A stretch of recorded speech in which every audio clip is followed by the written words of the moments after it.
Hello दोस्तों, zero lab में आपका एक बार फिर से स्वागत है।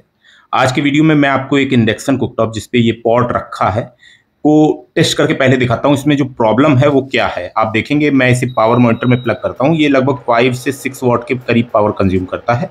मैं इसे ऑन करता हूँ और यहाँ पर जब मैंने इसे ऑन किया, ऐसी स्थिति में पॉट जो है वो गर्म होना चाहिए, लेकिन गर्म होना स्टार्ट नहीं होता है। ये एक तरह की आवाज़ अभी आप सुनेंगे अगर गौर से, तो आप देखेंगे कि इसके अंदर कट कट की आवाज़ आ रही है। और मैं इसका पावर भी बढ़ा रहा हूँ और पावर मॉनिटर में वोल्टेज नहीं बढ़ता है। आप देखेंगे मैं दोबारा से पॉट ये रख रहा हूँ, पावर मॉनिटर में वही वोल्टेज जो 5 से 6 वॉट है वही शो कर रहा है, यानी ये कोई एक्स्ट्रा पावर कंज्यूम नहीं कर रहा है और ये हमारे पॉट को हीट भी नहीं कर रहा है। चलिए मैं अब इसे खोल के और इसके अंदर की फॉल्ट जो है उसको और डिटेल में दिखाता हूँ। यहाँ पे इसे खोलने के लिए मैंने इसके जो स्क्रू हैं उन्हें पहले से ही निकाल दिया है, बस इसकी हाउसिंग जो है ये हमें निकालनी है। तो यहाँ पर हम इसे निकालने के लिए एक स्क्रू ड्राइवर का प्रयोग करेंगे और इस तरीके से इसकी हाउसिंग जो है उससे खोल पाएंगे। यहाँ पर हाउसिंग खोलने के बाद आप देखेंगे कि इसका जो ऊपर का पैनल है वो इस तरह से मेन बोर्ड के साथ में कनेक्ट रहता है। मैं इसे अलग कर देता हूँ और अभी मैं इसे आपको फिर से एक बार टेस्ट करके दिखाऊंगा ऐसी ही कंडीशन में। आप देखेंगे कि यहाँ पर इसकी ये मेन बोर्ड है और मैं इसे टेस्ट करने के लिए क्या करूँगा कि इसे प्लग करने से पहले यहाँ पे जो कंट्रोल पैनल है, ये यूज़र इंटरफेस पैनल कहते हैं, इसे कनेक्ट करूँगा तभी ये ऑन होगा।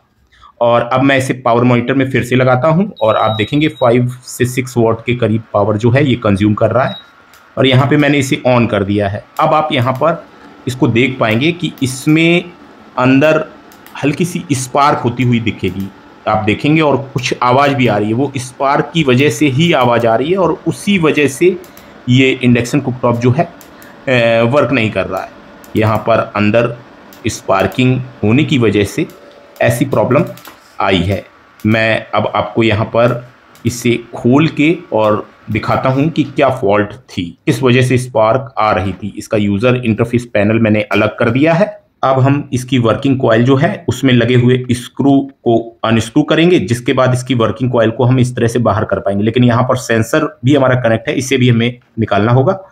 अब आप यहाँ पर देख पाएंगे जो मेन कॉइल यानी वर्किंग कॉइल है उसका ये वाला वायर जो है निकल गया है, इसमें कार्बन लगा हुआ है और इसी वजह से ये जो है स्पार्क कर रहा था, ये सही से कनेक्ट नहीं था। तो अब हम क्या करेंगे कि इसका जो मेन बोर्ड है इसे हमें बाहर करना होगा। ये स्क्रू जो लगा है इसे अनस्क्रू करने के बाद हम इसका मेन बोर्ड जो है उससे बाहर कर पाएंगे और जिसके बाद इसकी वर्किंग कॉइल का जो वायर निकल गया है पीसीबी से उसे हमें दोबारा से लगाना होगा। तो यहाँ पर आप देख पा रहे हैं ये इसका मेन बोर्ड है और इसकी वर्किंग कॉइल में स्टार्टिंग और एंड के पॉइंट जो है यही हमारे पीसीबी के साथ कनेक्ट होते हैं। ये वाला पॉइंट जो है ये हमारा निकल गया है, ये लूज कनेक्शन था जिसकी वजह से स्पार्क हो रहा था और इसी वजह से ये कट कट की आवाज़ कर रहा था। साथ ही ये काम भी नहीं करेगा अगर ये लूज रहेगा। तो यहाँ पर इस तरह से ये कुछ इसमें लगा था, लेकिन इसमें चूंकि कार्बन लगा हुआ है तो इसे हमें पहले अच्छे से क्लीन करना होगा। मेरे पास ये एक क्लीनिंग ब्रश है, मैं इसकी सहायता से इसका कार्बन जो है वो क्लीन करता हूँ। आप सैंड पेपर का भी इस्तेमाल कर सकते हैं इसे क्लीन करने के लिए। आपको अच्छे से कार्बन रिमूव करना है, तभी ये जो है अच्छी तरह से पीसीबी के साथ सोल्डरिंग कर पाएंगे। तो यहाँ पर इसे अच्छे से हमने क्लीन किया है। इसमें हम थोड़ा सा सोल्डर फ्लक्स लगाने के बाद सोल्डरिंग आयरन की मदद से इसमें लेयर जो है वो चढ़ाएंगे। तो इस तरीके से सोल्डर की लेयर जो है वो हमें अच्छे से इसमें चढ़ा देनी, जिससे कि अच्छी तरह से सोल्डरिंग जो है वो हो सके और दोबारा से लूज कनेक्शन की प्रॉब्लम जो है वो ना आए। तो यहाँ पर आप देख पा रहे हैं मैं इसे अच्छे तरह से सोल्डर से जो है इसमें लेयर लगा देता हूँ, जिससे कि सोल्डरिंग जो है वो मजबूत रहे। अब हम इसे पीसीबी में लगाने वाले हैं। तो यहाँ पर आप देख पाएंगे इस तरह से हम इसे पीसीबी में जो है सोल्डरिंग करेंगे और जिसके बाद ये प्रॉपर तरीके से वर्क करने लगेगा। मैं आपको टेस्ट करके भी अभी दिखाऊंगा। तो यहाँ पर मैं ये जो मेन लीड है इसे निकाल देता हूँ, जिससे कि आपको मैं नज़दीक से दिखा सकूँ। यहाँ पर आप देखेंगे कि ये जो वायर है ये हमें यहाँ पर पीसीबी में कनेक्ट करना है। तो इसे इस तरह से मैं पीसीबी में लगा लेता हूँ, जिसके बाद मैं सोल्डरिंग आयरन की मदद से यहाँ पर इसकी सोल्डरिंग जो है वो करूँगा और यहाँ पर काफ़ी हाई एम्पियर का करंट जो है वो जाता है इन वायर्स के थ्रू। तो यहाँ पर सोल्डरिंग का आपको विशेष ध्यान देना है कि मजबूत सोल्डरिंग आपको करनी है कि दोबारा से ये लूज कनेक्शन की प्रॉब्लम जो है वो ना आए। अगर कनेक्शन लूज होगा तो फिर से वही प्रॉब्लम आ सकती है। तो यहाँ पर काफ़ी मजबूती के साथ आपको इस पॉइंट की सोल्डरिंग करनी होती है। तो जैसा कि आप देख पा रहे हैं, मैंने इसकी सोल्डरिंग जो है वो अच्छी तरह से कर दी है। जैसा कि आप यहाँ पर देख पा रहे हैं, सोल्डरिंग करने के बाद अब हम पीसीबी को पहले की तरह यहाँ पर हाउसिंग में फिट करेंगे और इसके बाद हम इसकी टेस्टिंग करेंगे। तो यहाँ पर आप देख पा रहे हैं, इस तरह से हम जो पीसीबी है उसे पहले की तरह हाउसिंग में फिट कर रहे हैं और जिसके बाद जो इसके कनेक्टर्स हैं उन्हें हमें लगा देना है और इस तरह से अब हम फिर से इसकी टेस्टिंग जो है वो करेंगे। तो यहाँ पर हमें पहले कंट्रोल पैनल जो है इसका सॉकेट जो है ये लगाना होगा।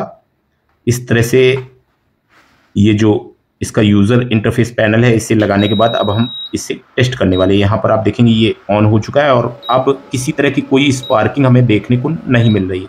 मैं इसकी टेस्टिंग जो है वो भी आपको करके दिखाता हूँ। यहाँ पर आप देखेंगे कि ये पहले की तरह 5 से 6 वाट के करीब पावर कंज्यूम करता है। मैं इसे ऑन करता हूँ और जिसके बाद मैं इसका जो पावर है उससे अप डाउन कर सकता हूँ।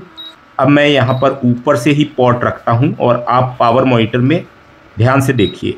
यहाँ पर आप देखेंगे 5 से 6 वाट से अब ये पावर जो है ज़्यादा कंज्यूम कर रहा है 900, यानी पॉट को जितना हम वर्किंग कॉइल के नज़दीक रखेंगे वोल्टेज जो है ज़्यादा रहेगा और दूर करने पे वोल्टेज जो है वो कम हो जाता है। पॉट हमने हटा लिया है और चूंकि ये इंडक्शन कुकटॉप अब हमारा सही हो चुका है तो यहाँ पर इसका जो यूज़र इंटरफेस पैनल है उसे हम निकाल देते हैं और अब हम इस वर्किंग कॉइल में लगे हुए स्क्रू जो हैं इन्हें पहले की तरह स्क्रू कर देंगे। जिसके बाद हम इसका जो ऊपर का हाउसिंग है उसे भी फिट करेंगे और अब हम इसकी टेस्टिंग जो है वो करेंगे। यहाँ पर आप देख पा रहे हैं कि अभी ये 5 वाट के करीब पावर कंज्यूम कर रहा है। जैसे ही हम यहाँ पर पॉट रखेंगे पावर मॉनिटर में वोल्टेज जो है वो आपको बढ़ता हुआ दिखाई देगा। यहाँ पर 924 वाट के करीब ये पावर कंज्यूम कर रहा है, यानी ये पॉट जो है ये हमारा गर्म हो रहा है। कुछ देर गर्म होने के बाद हमारा जो